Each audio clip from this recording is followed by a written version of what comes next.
Bonjour à tous et bienvenue dans ce nouvel épisode du Pont des Communs, ou plutôt la saison 2 qui se relance. Aujourd'hui, on se retrouve pour un épisode pilote, une mise en bouche. On va remonter à cheval ensemble. Et oui, parce qu'au vu de l'actualité, au vu du bordel qui se présente dans le monde, on a envie de prendre la parole. On n'a pas envie de rester inactif, on n'a pas envie de rester sur le banc. On a des trucs à dire et surtout, on n'a pas envie de se le laisser faire.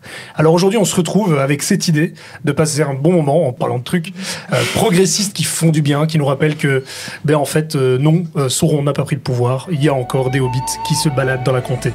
Et donc, nous sommes là aujourd'hui pour discuter plein de choses avec des gens formidables, évidemment. Et je vais commencer avec Margot Lepouter.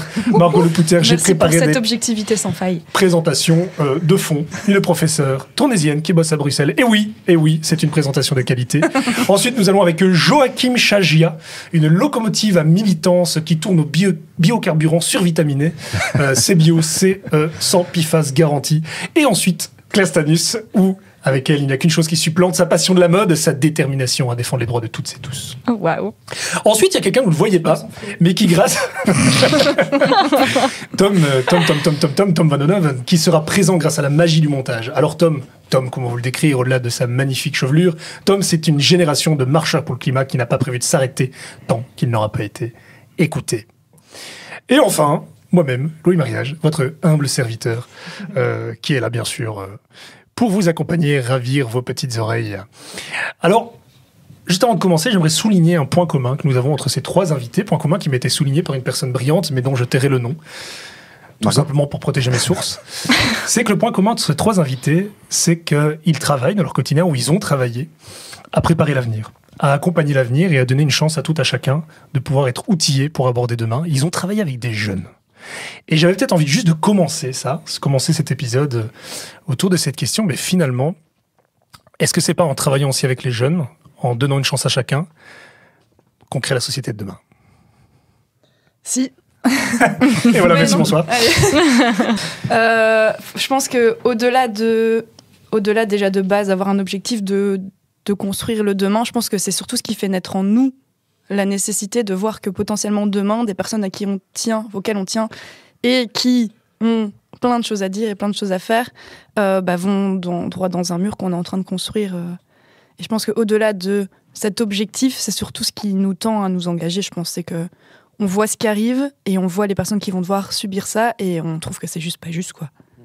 Donc ça permet de faire rebondir justement sur la question que j'avais initialement prévue, mais que voilà, c'est aussi, en fait, finalement, pourquoi vous êtes là aujourd'hui. Je crois que Margot y a déjà un peu répondu indirectement, mais peut-être Joachim. Moi, en tout cas, sur la question de la jeunesse, puisque ça m'inspire beaucoup, effectivement, j'ai travaillé pendant longtemps dans une maison de jeunes. Il y a une phrase que j'aime bien qui dit « La planète ne nous appartient pas, nous ne faisons que la louer aux générations qui suivent ». Et c'est une phrase qui est tout à fait à propos, et finalement, de travailler avec les jeunes, on est aussi souvent étonné du potentiel qu'ils ont. Enfin, moi, j'ai vu l'évolution de certains jeunes sur 4, 5, 10 ans, où ils arrivent, t'as vraiment l'impression qu'ils sont perdus, et 10 ans plus tard, ils te montent des festivals avec 3000 personnes dans le festival, et ils ont fait ça naturellement.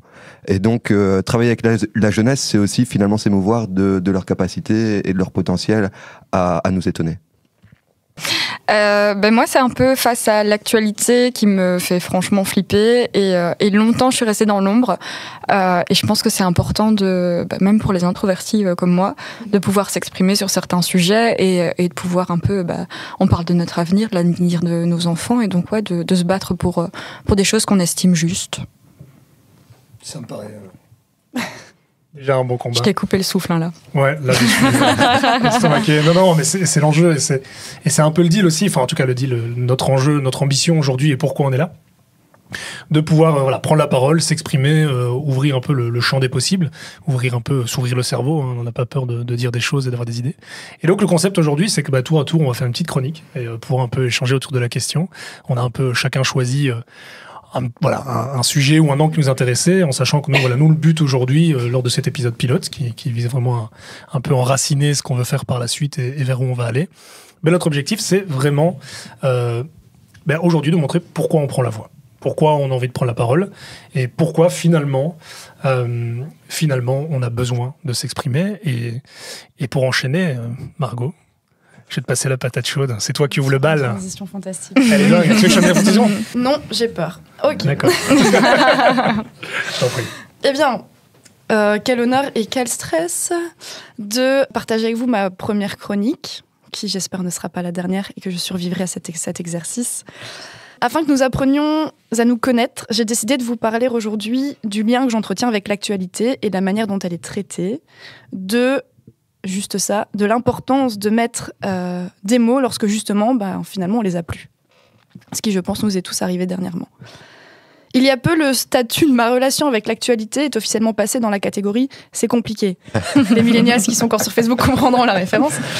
En effet, ces derniers temps, et mes proches vous diront que c'est assez rare pour être souligné, je me suis retrouvée aphone devant l'actualité. J'étais submergée par les nouvelles qui sortaient littéralement de mon champ des possibles. Bref, je n'avais plus les mots. Tout au plus quelques onomatopées. Pratique pour écrire une chronique, n'est-ce pas ? Comme l'a écrit Béatrice Delvaux dans Le Soir, c'est comme si le surréalisme était devenu le normal.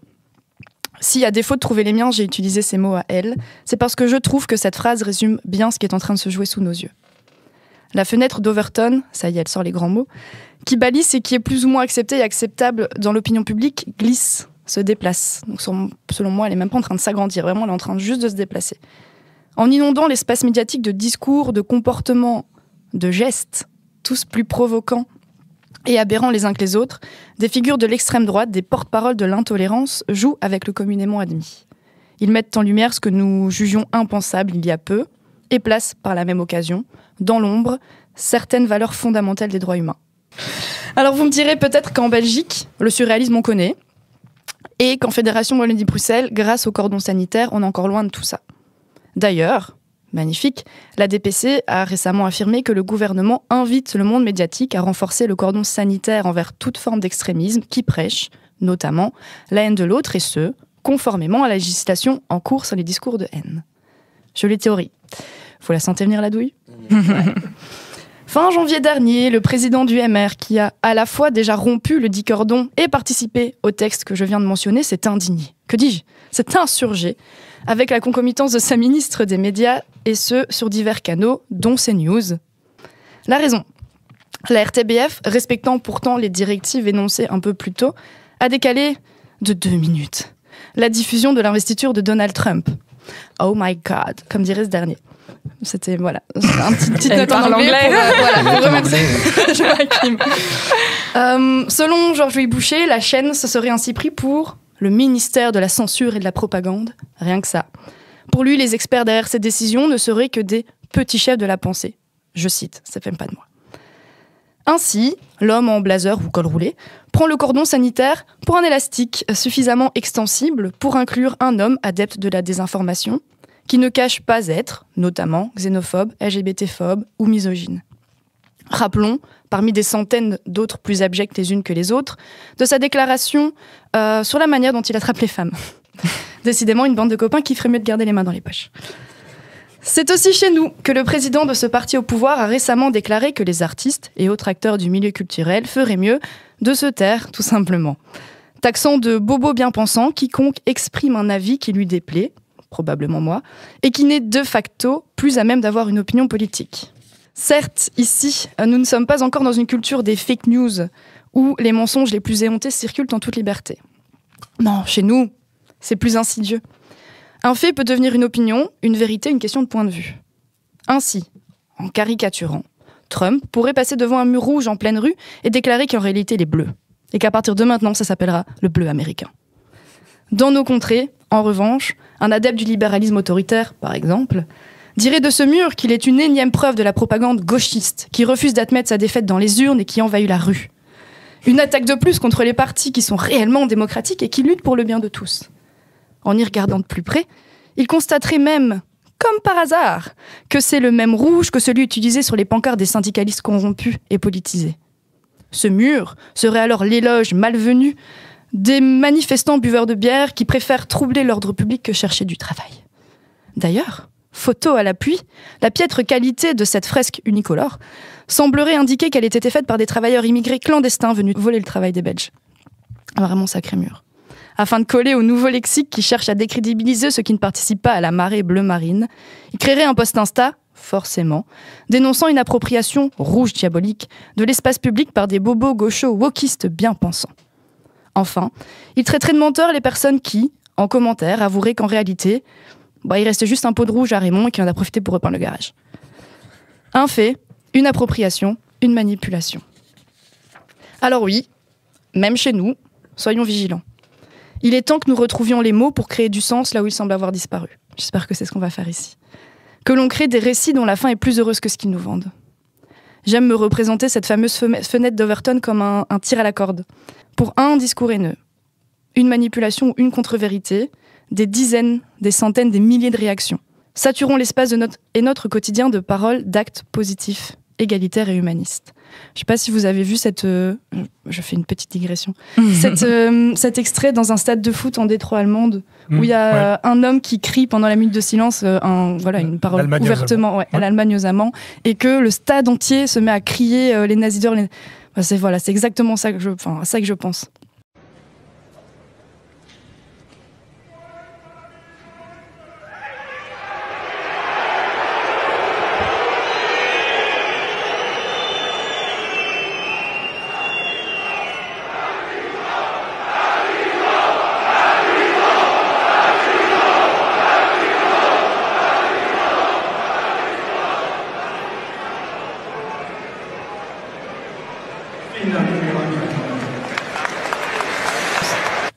Mobilisons-nous, peu importe le moyen, via des podcasts, des affiches, des posts sur les réseaux ou même des... C'est quand même vachement raciste ce que tu dis là, tonton, pendant un repas. Comme vous le montrera Joachim, le mouvement est en marche, des choses concrètes se mettent en place. Sortons de la torpeur ou de l'indifférence, parce qu'en 2025, rester dans la majorité silencieuse, je pense que c'est choisir son camp, et qu'au vu de la tournure des événements, l'histoire nous montrera que c'était pas forcément le bon. Alors, s'ils comptent sur notre sidération pour avoir notre silence, ils se mettent le doigt dans l'œil jusqu'au bon sens, et pour une fois, ils n'auront peut-être pas le bras assez long. Merci. Ouais, c'est carré. Très bon, carré. Comment réagit ma derrière, nickel. Fin de la patate chaude.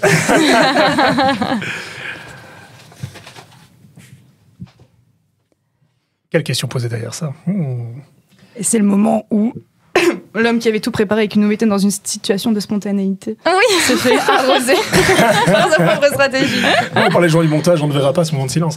Et donc... On garde ça. On verra. Mais donc, du coup, non, Margot, merci pour ce texte, cette chronique, qui, je sais, sont des mots qui tu parles avec tes tripes. Ouais, clairement. C'est pas de la figure, c'est pas de la façade. Hein. On y va avec les mots pour faire parler la tête. Et le cœur. Mais justement, les mots, je voulais revenir autour de ces questions des mots, tu l'as un peu abordé. Cette évolution sémantique, la façon dont les mots sont aujourd'hui triturés, transformés dans un délire un peu orwellien, finalement, où un mot ne peut plus dire un mot, où tu l'as dit, un mur n'est plus un mur, où finalement on se retrouve un peu désemparé, on se fait voler notre langue, d'une certaine façon, par des gens qui voudraient nous interdire d'être. Et du coup, je voulais un peu te poser la question, de dire, tiens, finalement, face à ça, ok, réagissons, etc., mais comment on peut lutter, finalement, pour que ces mots continuent à nous appartenir ? Je pense qu'il y a deux choses différentes. Il y a effectivement le fait de vider les mots du sens. Je pense que c'est même pas tant de leur donner un nouveau sens, c'est juste de les vider de leur sens, en partant du principe que certains concepts, certains actes, certaines valeurs deviennent littéralement des choses négatives dans les mots de certains. Je veux dire, j'en ai joué dans ma chronique, mais le coup des gens de gauche ou des socialistes qui deviennent des gauchos, les progressistes, les humanistes qui deviennent des wokistes, enfin, pour moi, c'est encore une fois une manière simple de déplacer cette fenêtre d'Overton et donc finalement de se dire qu'avant, ce qui était tout à fait acceptable, donc de défendre les droits humains ou l'égalité, la liberté pour tous, ça est en train de tout doucement rentrer dans le champ du radical et presque du non acceptable dans la bouche de certains. Et je pense que vraiment cette idée de continuer à les utiliser pour ce qu'ils sont, même peut-être d'en jouer. Moi, je veux dire, je suis à deux doigts de m'acheter un pin où je suis wokiste. Non, mais vraiment, et alors quoi, voilà, tourne-moi le mot de vocabulaire tant que tu veux, mais on va continuer à rappeler ce que ça signifie et on va continuer à les utiliser parce que ces mots, ils ne t'appartiennent pas et on va te montrer comment ils sont censés être utilisés dans une phrase. Et je le tutoie, c'est très mal poli. Je vais parler au vouvoiement parce que clairement, j'en ai visé une dans ma chronique, mais on est en train de parler d'un grand groupe de personnes et c'est la synonyme encore plus du fait qu'on doit être d'autant plus nombreux à se battre. Joachim, un mot là-dessus? Bah moi, je trouve que Margot, elle a parlé avec beaucoup d'élégance et beaucoup de fond. Et en fait, il faut se rappeler que c'est une stratégie qui est quand même bien pensée. Aujourd'hui, quand tu es aphone par rapport à l'actualité, c'est parce qu'ils bombardent les médias d'informations plus folles les unes que les autres. Le Canada est une province des États-Unis, le Groenland va être annexé, le canal du Panama ou le golfe du Mexique, c'est le golfe des Amériques. Enfin, je veux dire, c'est une stratégie qui est construite et pensée, et je pense qu'on doit aussi se préserver de ça. On ne doit pas leur donner plus d'importance qu'ils n'ont. Je veux dire, à preuve du contraire, le Canada, il risque de rester un pays encore pour longtemps. Et Donald Trump et son fils, ils peuvent dire ce qu'ils veulent, ça changera rien.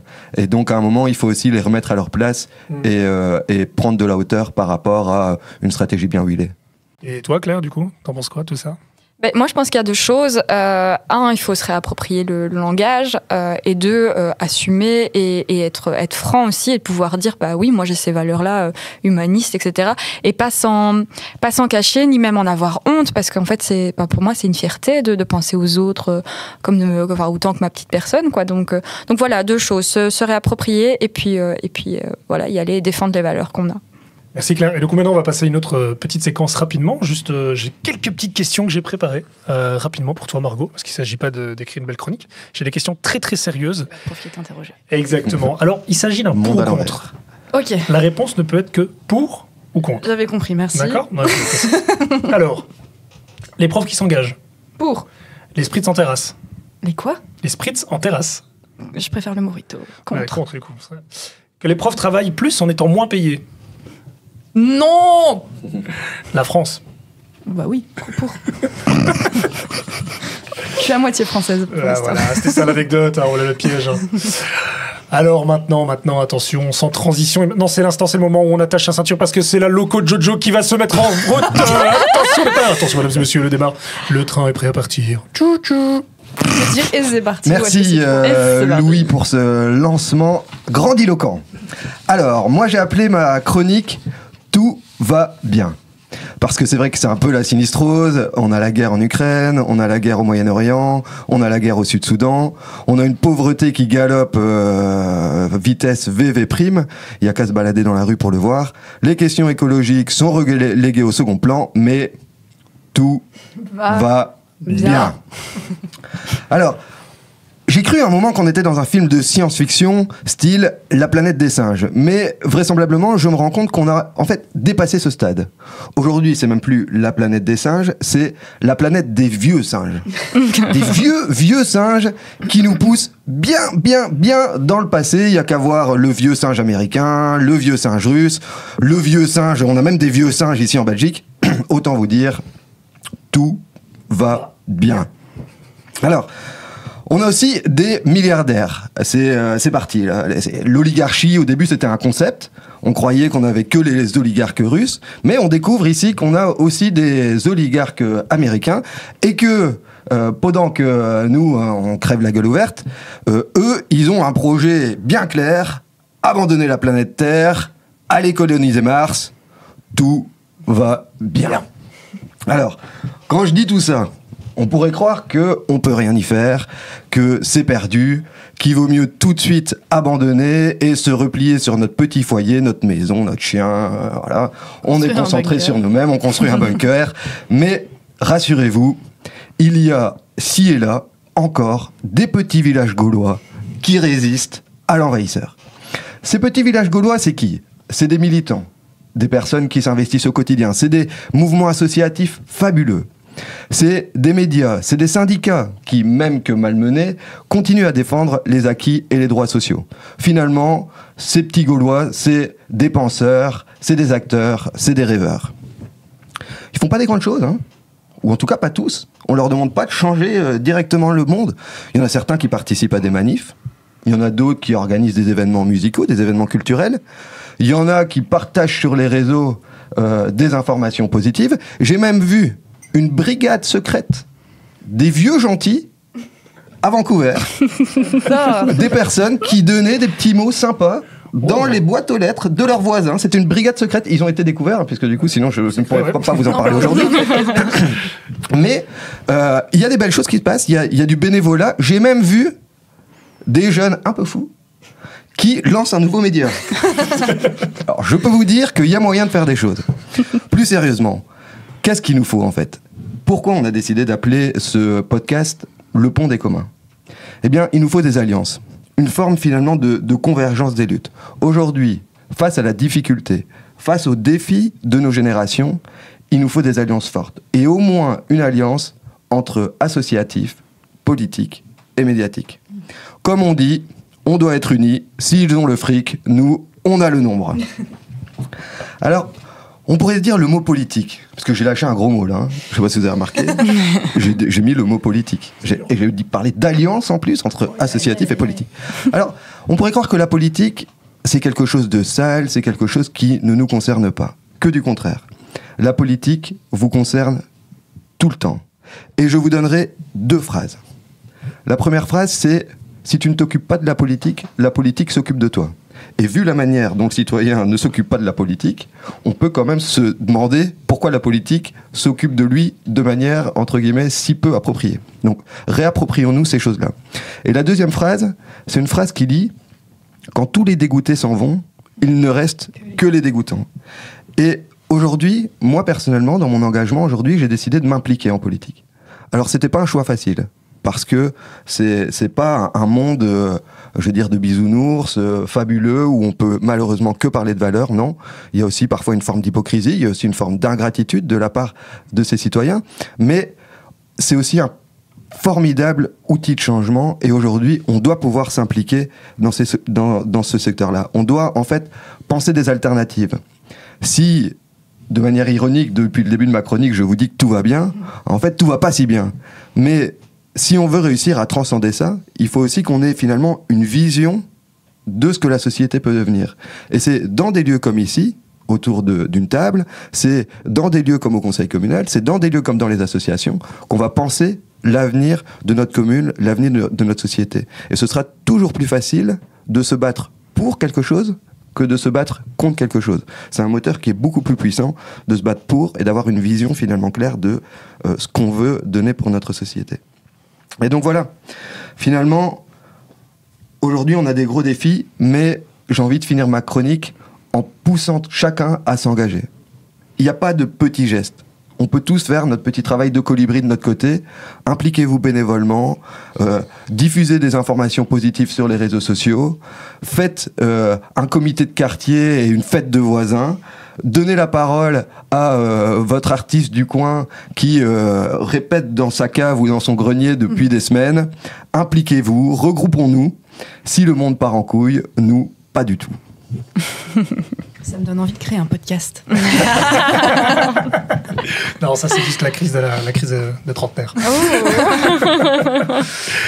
Mais du coup, j'ai dit que vous en pensez, mais je crois que voilà, Margot a déjà résumé ce qu'elle en pense. Ça me met aussi la chanson de Danny Boone en tête, vous connaissez pas. Je vais bien, tout va bien, je suis gay, tout va Ah non, bien. je connais Je ne pas. vois pas pourquoi ça n'irait pas.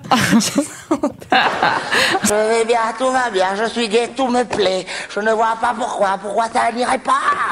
Ouais. Ça peut être le générique de l'émission. Et du coup, Claire. Ouais, moi je trouve que c'est très juste ce que tu dis et en fait c'est un truc où quand tu parlais, je me suis dit mais en fait moi sur les réseaux par exemple, je passe mon temps à dire c'est scandaleux et machin, mais je crée rien de très positif, mis à part critiquer l'actualité et m'en indigner. Et donc je trouve que c'est un très bonne chose. Et en fait, c'est ce qu'on est en train de faire ici, hein, mais ça m'avait pas percuté avant. Donc merci. Et puis quand tu disais aussi que voilà, pour moi, tout est politique. Et quand j'avais ma petite boutique de prêt-à-porter Médine Europe et Éthique, je le disais, quand vous achetez, vous avez fait un acte politique de dire, moi, je promeux ce type de mode de consommation. Quand on achète local, quand on va voir ses agriculteurs, etc., c'est tout des gestes politiques, en fait. Donc voilà, en effet, la vie est politique et n'ayons pas peur, du coup, d'exprimer nos choix via notre consommation également. Mm-hmm. Parfait. Et toi, Je pense qu'on a... Moi, ce que j'en pense. Je vous rejoins complètement sur l'ensemble. Et je crois que c'est aussi l'idée, et c'est vrai que c'est la philosophie de ce qu'on veut créer aussi. Il y a cet aspect, on est tous des petites fourmis d'une grande fourmilière. Bon, pas comme les fourmis, on a tous une autonomie de pensée, hein. Mais je crois vraiment qu'on oublie, et c'est cette question de la sidération finalement, et la question de à quel point, quelle est ma place, pourquoi je peux le faire. Je veux dire, on peut tous aller très très loin dans la vie. Le tout, c'est de mettre des choses en place, et puis après, le hasard fait beaucoup les choses. Attention, je dis pas qu'il suffit de traverser la rue, certainement pas, hein, parce qu'il y a tous les mécanismes systémiques de domination et de discrimination qui entrent en ligne de compte. Mais voilà, moi, si à un moment donné, j'ai terminé au Parlement en tant que parlementaire fédéral, alors que je suis pas mieux que quelqu'un d'autre, je suis pas plus intelligent que quelqu'un d'autre, je suis pas plus... voilà, je suis comme un peu tout le monde, et donc... C'est aussi une question de militantisme, de prendre le temps, de se donner le temps et surtout de se donner le droit de le faire. Et ça, j'insiste là-dessus, on a tous le droit. Je veux dire, on est tous aussi légitimes qu'un Premier ministre. Moi, je veux dire, c'est un truc qui m'a marqué. Je suis au Parlement, le premier jour, t'as le Premier ministre, il arrive, il te tutoie, tu te fais waouh, et puis d'un coup, je me dis waouh. Ouais, non, mais en fait, c'est normal. En fait, c'est un être humain en face de moi. Peu importe les titres qu'il a une fonction, c'est quelqu'un qui est là, mais c'est un être humain qui a un parcours de vie, et toutes les personnes ont un parcours de vie. Et c'est ça la force de la démocratie, c'est qu'on est tous une individualité qui ont la capacité, à un moment donné, de prendre le pouvoir. Et je pense que c'est ça que tu as très bien décrit, Joachim, c'est vraiment ce côté, en fait, prenons le pouvoir. Et prendre le pouvoir, c'est quoi ? En fait, c'est plein de choses. Et c'est pas... et c'est à portée de main, en fait. Alors, sans transition, maintenant, on va passer à la séquence rigolote avec Joachim. Alors, c'est un « tu préfères ». Jeu classique, tu dois connaître. Je devrais en sortir. C'est vrai. Alors, Joachim, tu préfères le dernier maillot high-tech de cyclisme avec un moule bit incroyable ça me parle. qui te permet de striker tout le monde sur Strava ou une nouvelle implantation capillaire? Franchement, je vais te dire le maillot sans hésiter. Mais la casquette elle va bien. Parce que l'implantation capillaire, comme je dis, je perds mes cheveux, mais jamais mes idées ni mes valeurs. Ah, c'est beau. Alors, tu préfères Youssef Swat ou ta maman? Ma mère, aucune hésitation. oui. Aucune hésitation. Et de loin, et de très très loin. Ah, j'ai mis le piège, mais il te le pardonnera. Je crois qu'il te le pardonnera. On va y répondre à la même. Alors, tu préfères un week-end au spa avec Théo Franken ou une année de service militaire? Franchement, je pense que je prends quand même le week-end de spa. Parce que tu vois, tu vas le convertir. Et il y a peut-être moyen que je fasse mon petit truc de mon côté, que lui soit un peu loin. Et que tu vois, si jamais ils viennent, je dis les 2-3 mots de portugais que je connais, et je me fais passer pour un portugais. La discussion s'arrête là. Question suivante. Tu préfères arrêter le vélo ou accepter qu'il y ait une voiture dans le piétonnier? Celle-là, elle est dure. Franchement, celle-là, je vais mettre un joker. Ni l'un ni l'autre, aucun. Je savais que t'avais agi comme ça. J'ai besoin d'un joker. Je comprends, j'aurais mis un joker aussi. Mais tiens droit. Et maintenant, avec transition, on va parler moula avec Claire. Ouais. Parfait, je suis pas stressée non plus.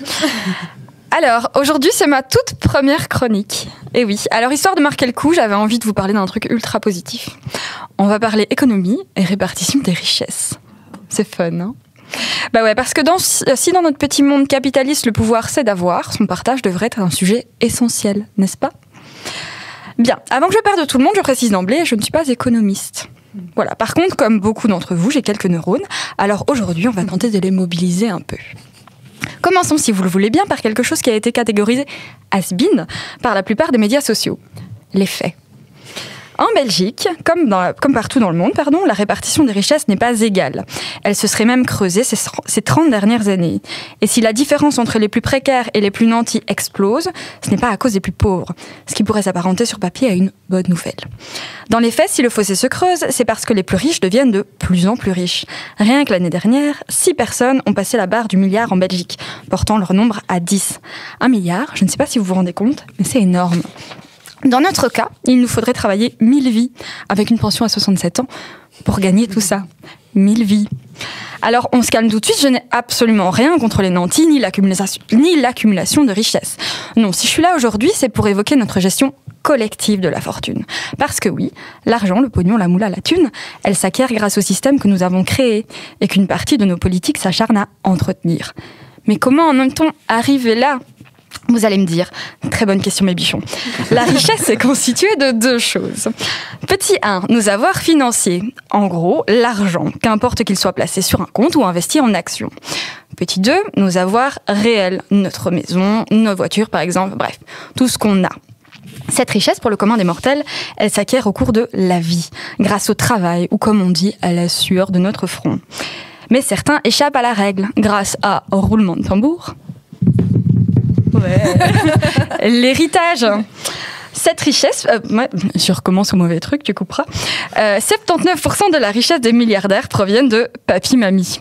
Si la plupart des riches sont riches, c'est parce qu'ils sont bien nés. Il en va évidemment de même pour les millionnaires. L'héritage que l'on protège tant creuse donc drastiquement les inégalités.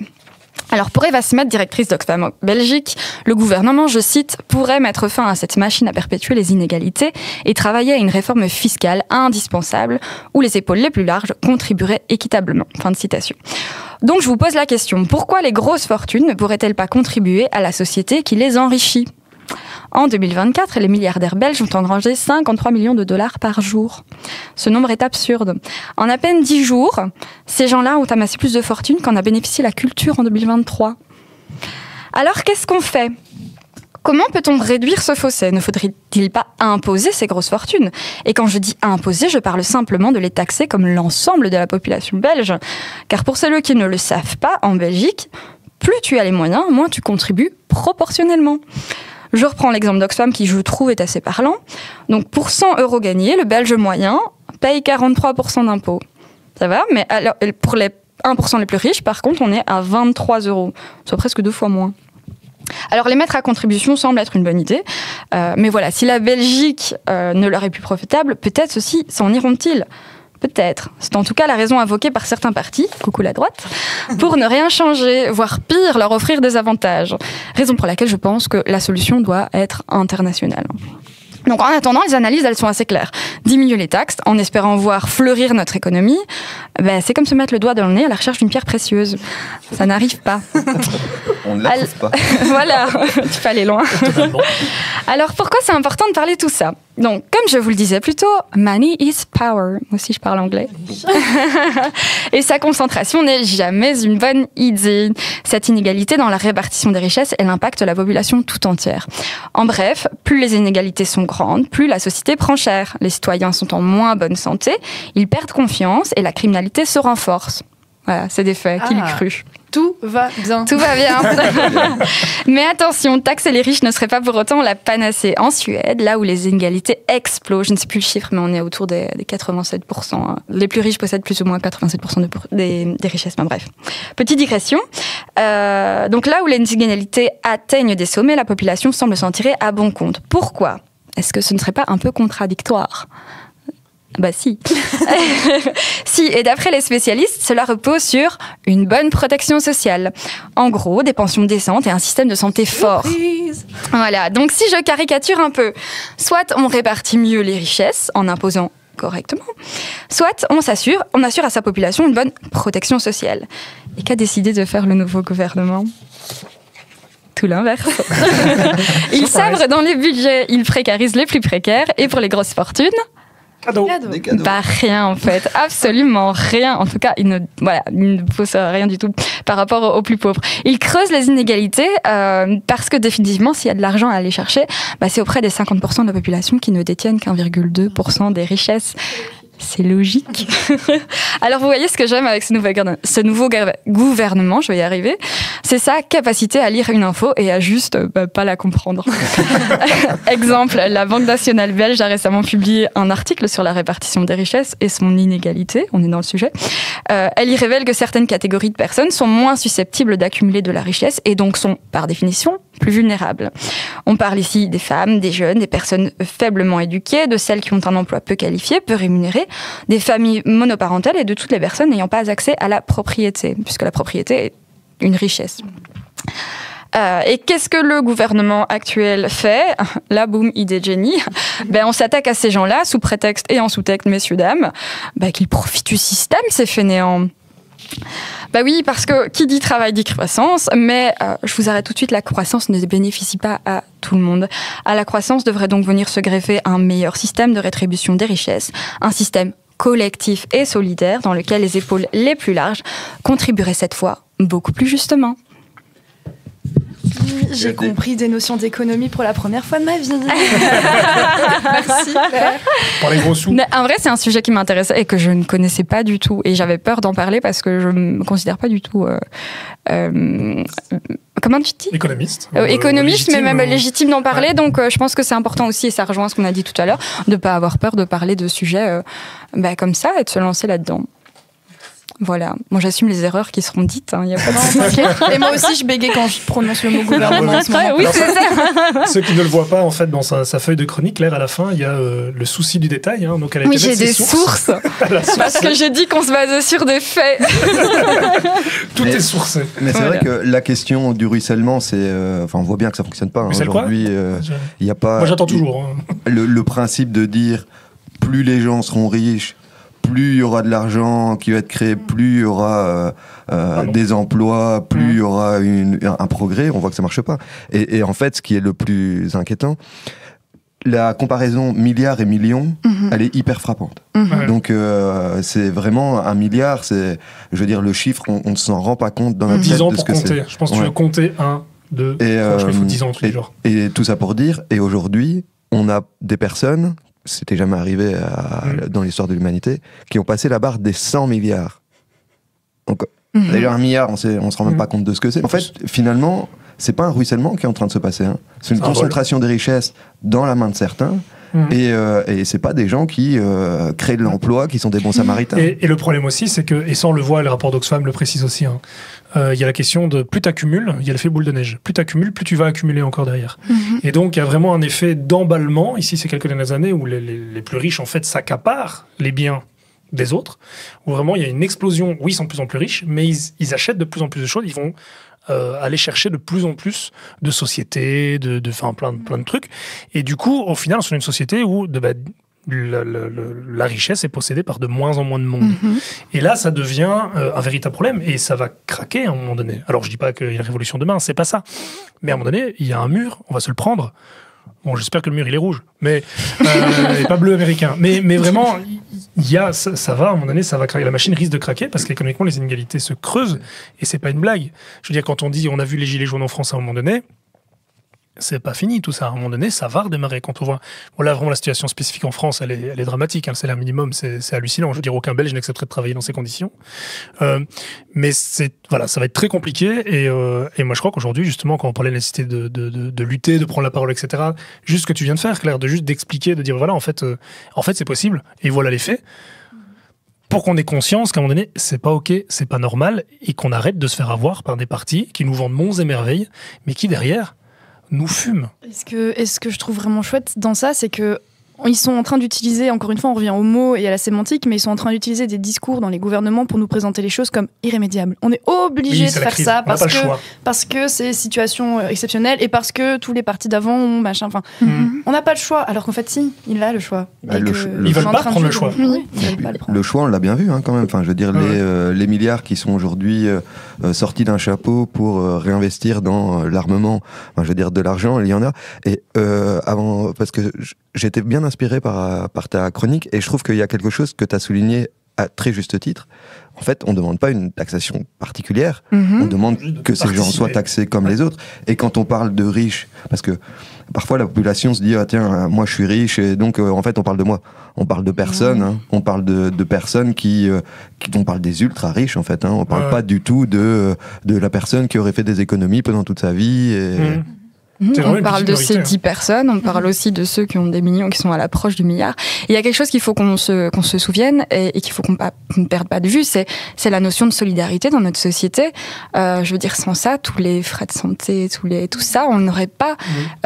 Et donc voilà, je crois que si on revient à la base en se disant on est dans un système solidaire et qui nous permet à tous de nous enrichir, parce que moi, mon but n'est pas de dire c'est de croître. C'est pas du tout ça que je veux dire, c'est juste participer correctement, comme tu viens de le dire, à la société qui vous enrichit, en fait. Et du coup, sans transition, on va passer à la séquence rigolote, parce que l'heure tourne. Et elle a déjà bien tourné, l'heure tourne. Alors, séquence question courte, réponse courte. La mode éthique, c'est surtout de la seconde main. Non. Tu veux que je... non, la mode. Alors c'est bien parce que tu t'éloignes tellement de mon sujet. Donc non, la mode éthique n'est pas juste par la seconde main. La mode éthique, Ça concerne toute la fabrication du vêtement, les personnes, les tissus, la gestion de l'environnement, etc. La seconde main, si c'est pour acheter du H&M, c'est pas très éthique, voilà. Donc c'est bien de ne pas le jeter tout de suite, mais pas l'acheter de base. Voilà, en fait, il y a un truc. Alors, on a dit court, mais la seconde main participe à la fast fashion aussi. Il y a un marché énorme qui se développe. Moi, je suis allée en fripe la dernière fois et les prix ont augmenté, mais de manière voilà, et c'était du Zara. Et je me dis, mais à quoi ça sert de me vendre un Zara plus cher qu'en magasin? Enfin bref, il y a un autre marché qui se développe et qui est encore moins éthique. Donc, Et là, j'ai une autre question, ça devrait aller plus vite. Le gras, c'est la vie. Le gras, c'est la vie. oh, ça oui. Le bon gras. Sachez que mon médecin a dit que j'avais du bon cholestérol. Magnifique. Le mien aussi. Du bon gras. Moi, il m'a dit que j'avais trop de cholestérol, mais je vais manger des frites. Alors, le problème des commerçants, c'est le stationnement des voitures. Non, le problème des commerçants, c'est tellement de choses différentes. C'est pas parce qu'on a une place de stationnement gratuite devant son commerce que ça va fonctionner. Elle va juste être prise toute la journée et c'est tout. Là, c'est clair. Alors, autre question. Est-ce qu'on peut voter à droite et revenir sur son erreur, Claire? Ouais, bah oui, mais quand on demande à ses parents ce qu'on doit faire et qu'on s'intéresse pas, intéressez-vous au programme politique des gens. Moi, je l'ai pas fait quand j'avais 18 ans. Non, je le fais parce que j'ai compris que ça me concernait, que ça concerne mes enfants. Donc voilà, intéressez-vous. Merci Claire, et surtout pour ce message d'espoir pour l'électorat désengagé. On pense à vous.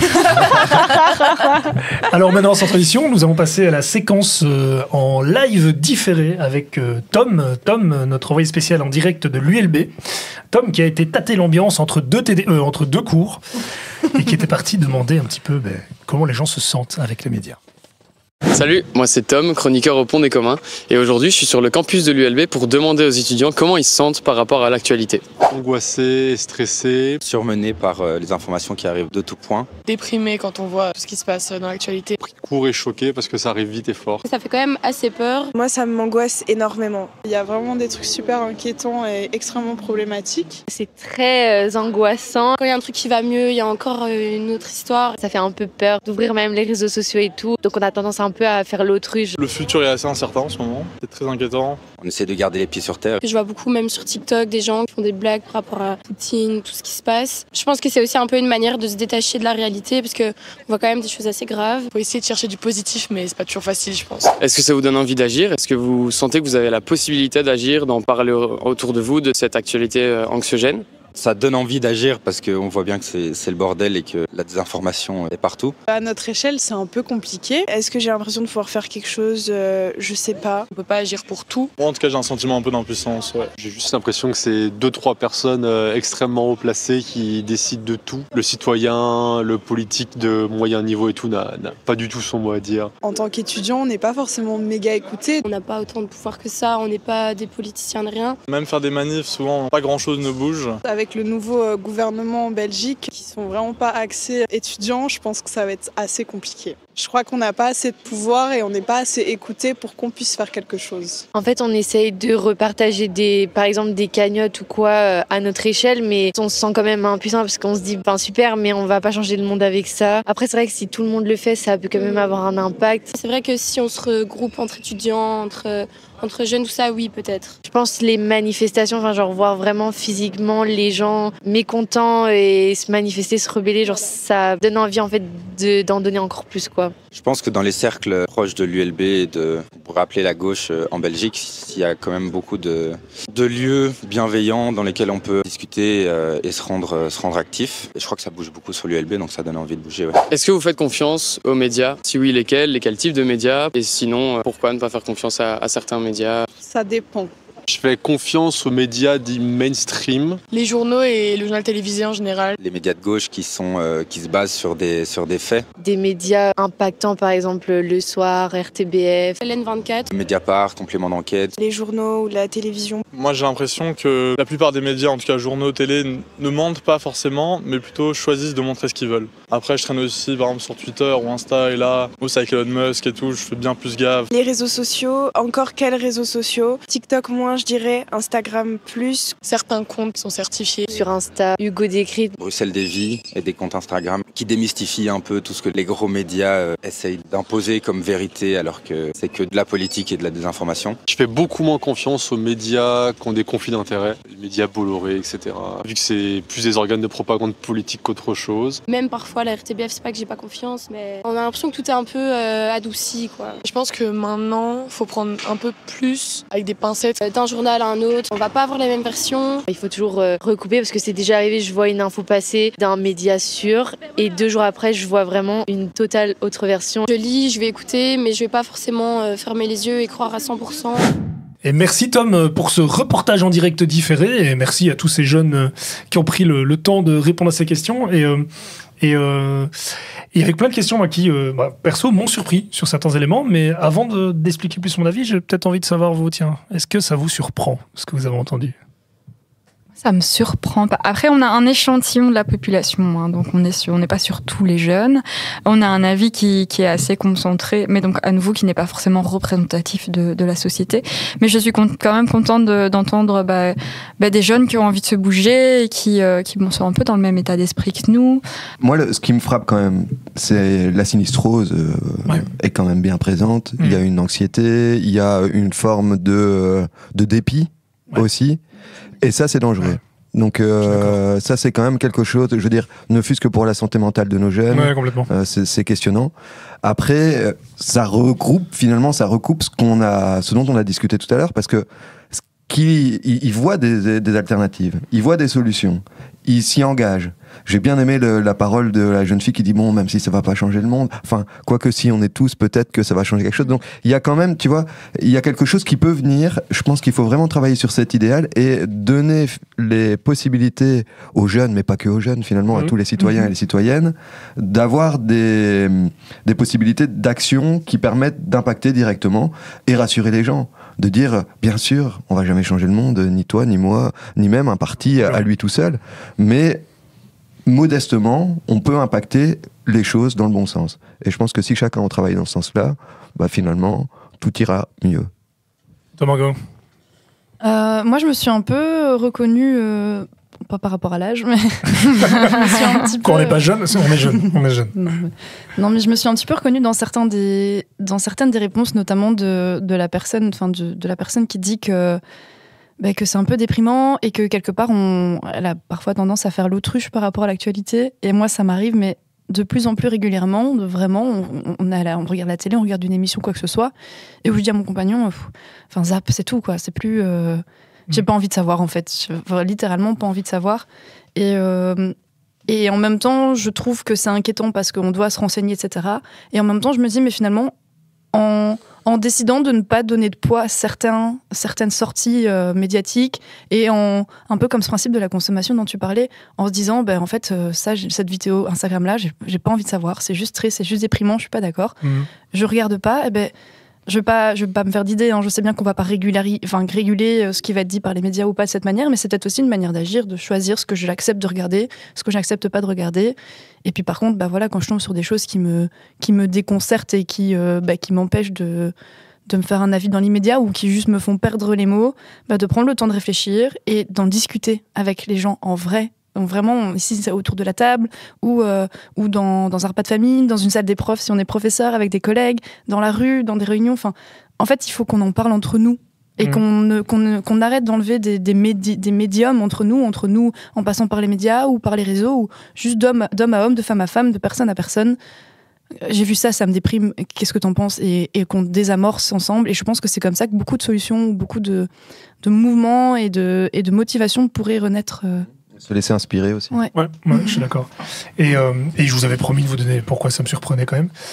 Eh bien, ça me surprend simplement parce que je ne m'attendais pas à autant entendre parler des médias, du média public, en fait.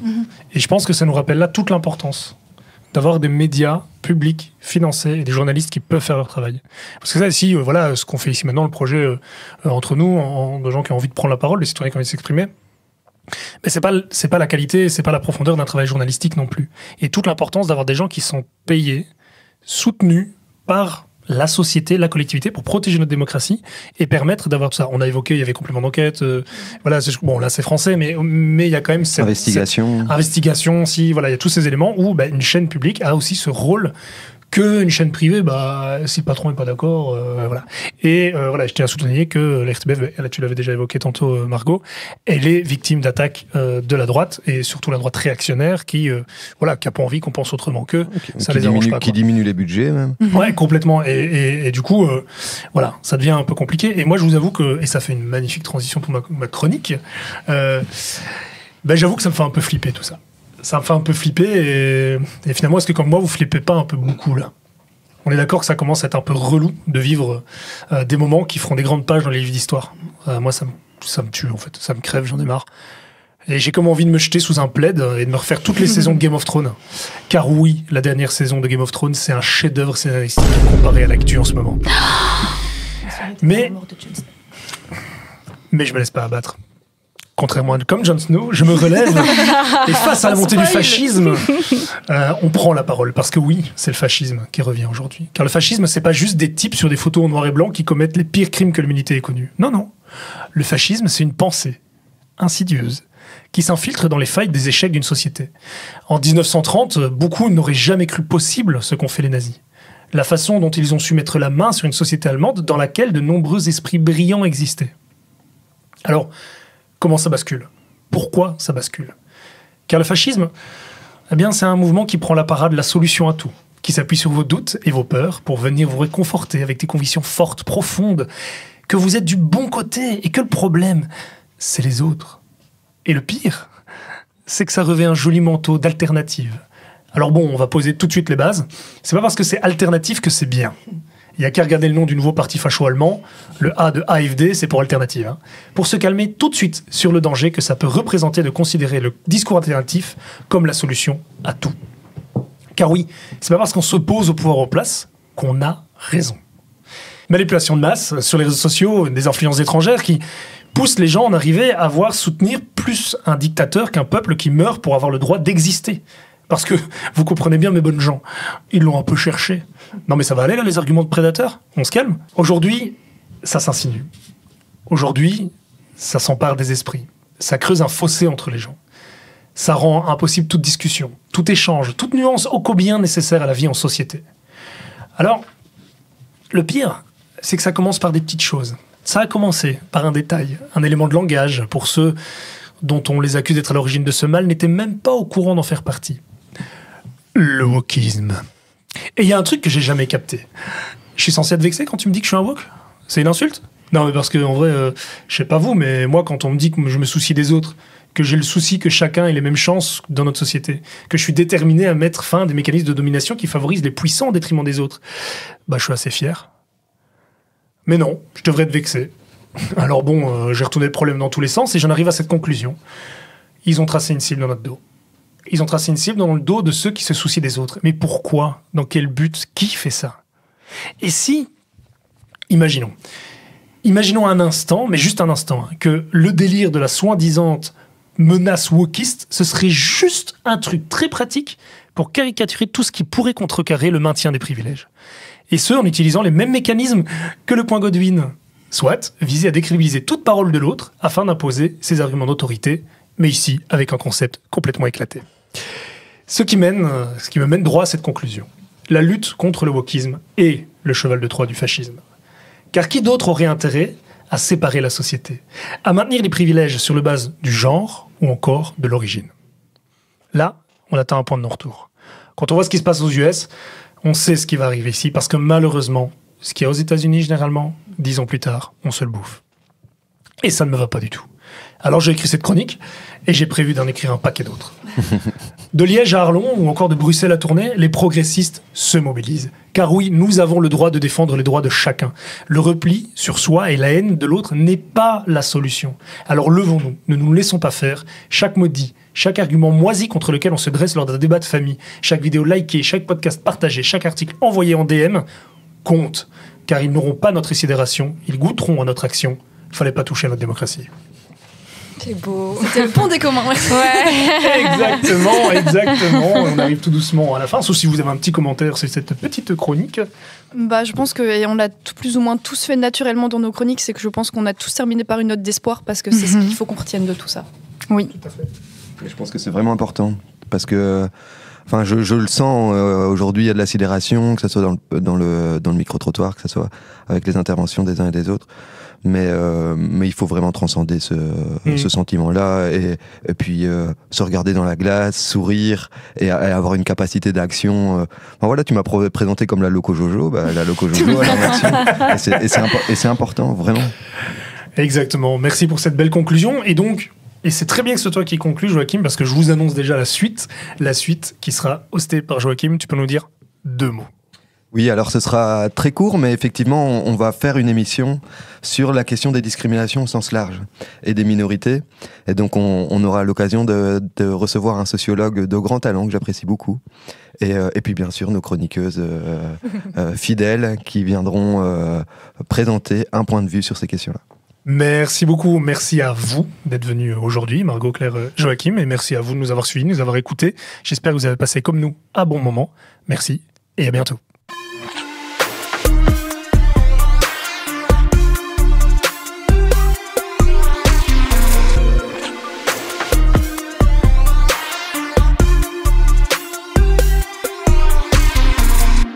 Je vais bien, tout va bien, je suis gaie. Ah non, je connais Je ne pas. vois pas pourquoi ça n'irait pas.